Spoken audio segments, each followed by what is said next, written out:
In completing the square where the leading coefficient is not a 1, the question is how do we continue to use completing the square?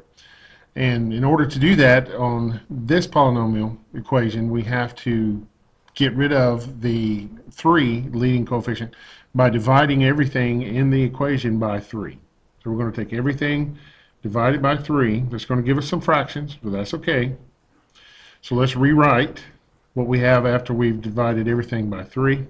So if x squared plus 7/3 x plus 7/3 equals 0. And now we're going to follow the same rules that we had for completing the square in the previous example. We're going to subtract 7/3 from both sides. And so that eliminates the 7/3. So what do we have? X squared plus 7/3, here's our placeholder, equals negative 7/3. And that should be x, by the way. So now we take half of b. B in this case is 7/3. So half of b will be 7/3 divided by 2. And if you remember, when you have a fraction, you're dividing by a number, you always take the inverse and multiply. So 7/3 divided by 2 will be 7/3 times 1/2.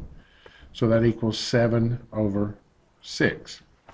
So we're going to add, excuse me, not going to add 7/6. We're going to take 7/6 and square it, and that's going to be equal to 49/36.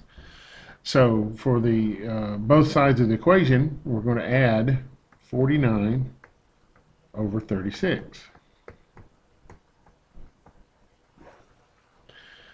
Now, we want to further simplify, and we're going to take the left side, and we're going to use that number half of b that we squared, this number here in yellow, and we're going to rewrite as the left side of our equation. So that's going to be x plus 7/6 quantity squared.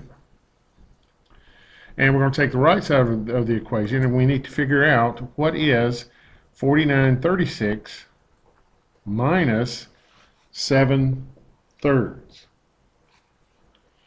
So in order to do that, let's flip over a page. So we have 49/36 minus 7/3. We need to convert 7/3 to something over 36. And so looking at this, common denominator is going to be 36. So to get 3 into 36, we would divide 36 by 3. And of course, that's going to give us 12. So we take that same number, 12, and multiply it by the top number. So 7 times 12, so that's going to be 84.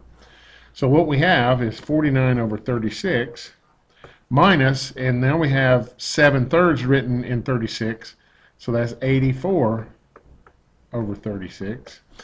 And the final answer is going to be something over 36, so that's 84 minus 49, so that's going to be 35 with a negative.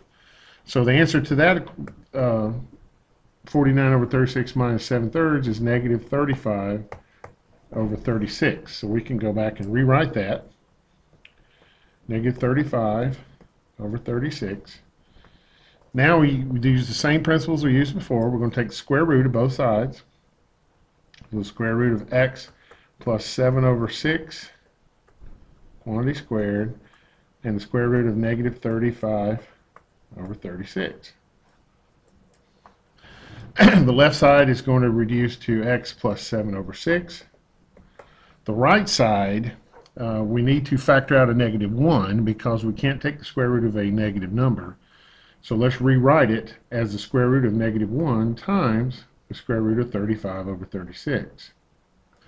Now, what is the square root of 35/36? For our purposes, we're going to leave it as the square root of 35, since that's not a whole number, and the square root of 36 is 6. So we're going to call that square root of 35/6. And if we remember our i's equal to negative square root of -1. So what we have on the right side of our equation is plus or minus square root of 35/6i. And that's going to give us two possible equations, because we're working with quadratics. We're trying to find two roots. So the first equation is going to be x plus 7 over 6 equals square root of 35 over 6, and with the I. And the second one is x plus 7 over 6 is equal to minus I square root of 35 over 6. So when we simplify that, the one on the left, you subtract 7 over 6 from both sides. And so x is going to be equal to negative 7 over 6 plus I square root of 35 over 6. The right side, do the same thing, subtract 7 over 6.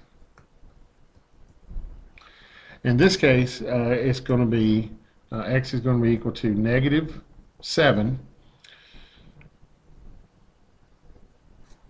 minus I square root of 35 minus I square root of 35 over 6. So we have negative 7 over 6 plus I square root of 35 over 6, and negative 7 over 6 minus I square root of 35 over 6. And those are the roots of this quadratic.